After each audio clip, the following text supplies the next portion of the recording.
আপনার অ্যানালগের আসলে দিন শেষ স্মার্ট বোর্ডের বাংলাদেশ বিকজ হচ্ছে এবং আমাদের এই বছরে আমাদের এটা লঞ্চ হয়েছে, তাই চাই হচ্ছে আপনারা আমাদের সাথে পরিচিত হন। আচ্ছা, এরকম স্মার্ট বোর্ড পেতে হলে কোথায় আসতে হবে? স্মার্ট বোর্ড পেতে হলে অবশ্যই আপনি হচ্ছে বাংলা মোটর যে মেইন রোডটা আছে আপনার যে চার সার্কেলের ঠিক একবারে দেখা যায় ফোকাস রূপায়ণ সেন্টারের লেভেল 17 পেয়ে যাবেন। লেভেল 7 এ অ্যামডক্সে আসলে আমরা এরকম স্মার্ট বোর্ড গুলো পেয়ে যাব। জি জি জি। আচ্ছা, সুবিধাগুলো হচ্ছে আমি যদি বলি, যেহেতু আমাদের ভার্সন দুইটা আছে, অ্যান্ড্রয়েড ভার্সন এবং আপনার উইন্ডোজ ভার্সন, মানে চাইলে আপনি পিসির কাজও করতে পারছেন, আপনি চাইলে হচ্ছে একটা অ্যান্ড্রয়েড ভার্সন বা ফোনের কাজও করতে পারছেন। তো আমাদের কিন্তু কনফারেন্স মিটিং এর জন্য আমাদের দুইটা জিনিস খুব ইম্পর্টেন্ট প্রয়োজন হয়। সেটা হচ্ছে আপনার মিটিং, যেটা হচ্ছে আমরা মূলত জুম মিটিং করে থাকি বা স্কাইপ করে থাকি বা কোনো কনফারেন্স কলে কথা বলে থাকি। সো আমরা টিম ওয়াইজ এখানে কাজ করতে পারবো, কথা বলতে পারবো।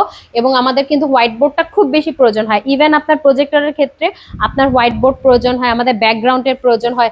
So we have many colours and options যে আপনি নিজের মতো করে ইউজ করতে পারবেন। ইভেন আপনি সেভের অপশন পাচ্ছেন, আপনি শেয়ার অপশন পাচ্ছেন, যে আপনি খুব ইম্পর্টেন্ট একটা মিটিং করলেন, আপনি হচ্ছে এটা এখন চাচ্ছেন শেয়ার করতেন আপনার টিমের সাথে, বা আপনার কোন একটা জায়গাতে শেয়ার করতে চাচ্ছেন, মানে আপনি টোটালি বলা চলে একটা স্মার্ট বোর্ড। একবারে স্মার্ট বোর্ড, যেটা আপনি ফোন এবং পিসিতে, এটা আমরা হচ্ছে এত বড় একটা বোর্ডে দিচ্ছি।